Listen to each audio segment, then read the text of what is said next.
Welcome to day 3 of Construction Inclusion Week. Today we are going to be covering supplier diversity, but first, let's watch a short video. What is supplier diversity? Supplier diversity is equaling the playing field so that everyone has access to the same opportunities.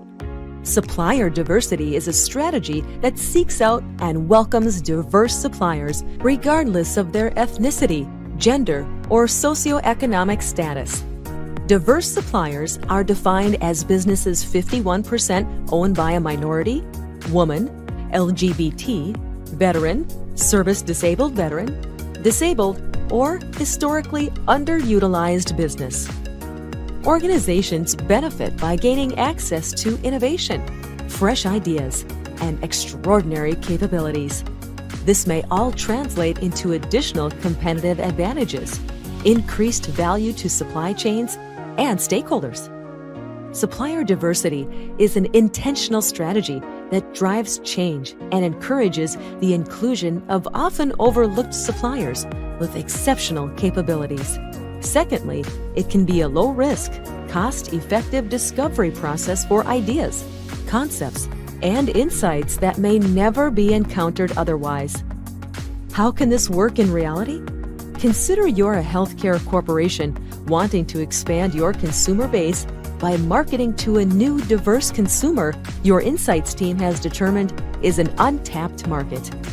To help create a multicultural strategy to engage this new consumer, your procurement team aids with finding multicultural agencies not only diversely owned, but specialize in knowing how to engage consumers. In identifying a diverse agency, you are now able to enhance this new customer's experience and, as a result, achieve record-breaking customer satisfaction, loyalty, and differentiate yourself from competitors.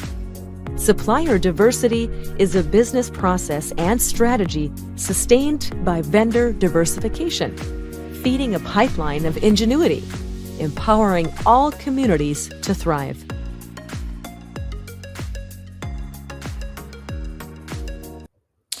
So let's just discuss a little bit more about what supplier diversity actually is.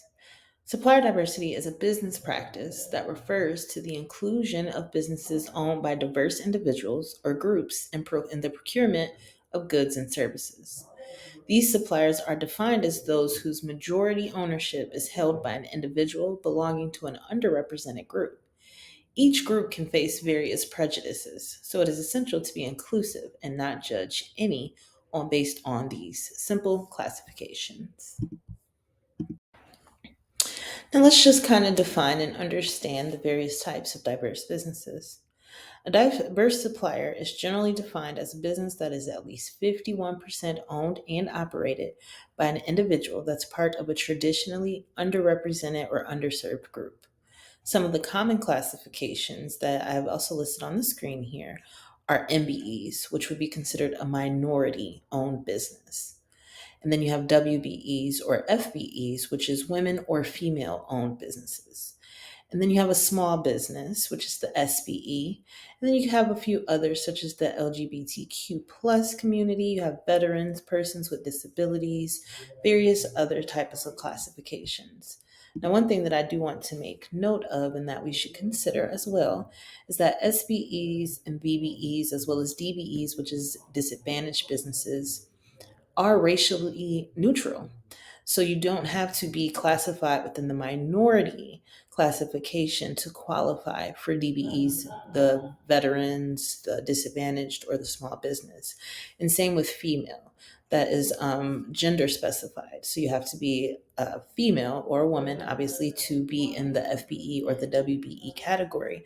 But that category is also what is considered to be racially neutral. The reason that is important to consider because on some jobs, you'll have requirements that only require an SBE. But in the grand scheme of everything, you have to realize that that does not include the inclusion of minority businesses, only businesses that are able to be classified as small. Being intentional about where money is spent is not just something businesses can focus on.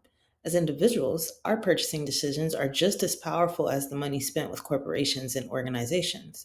In most cases, You have more spending power at home than you do at work. So, here are just a few steps to assist you on being more intentional about your personal spending and supporting diverse businesses.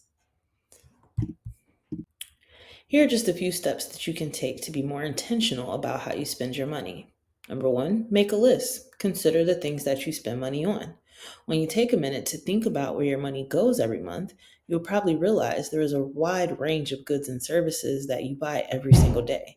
Possibly that cup of coffee, lunch, dinner, maybe getting a massage. Any of those things are opportunities to pay attention to where you're spending your money at. Step number two, search for local and online businesses. Once you've created your list of what you spend money on, you're now able to consider, where do I find the diverse businesses that supply the things that I need? And the resources have actually provided a very nice long list of diverse databases for you to consider. Number three, enjoy the spin. Go out and patronize the great places that you've found. Pay the asking price. Feel good about being intentional with your spend. What a great opportunity to buy the things you want and need while adding to the success of a diverse business.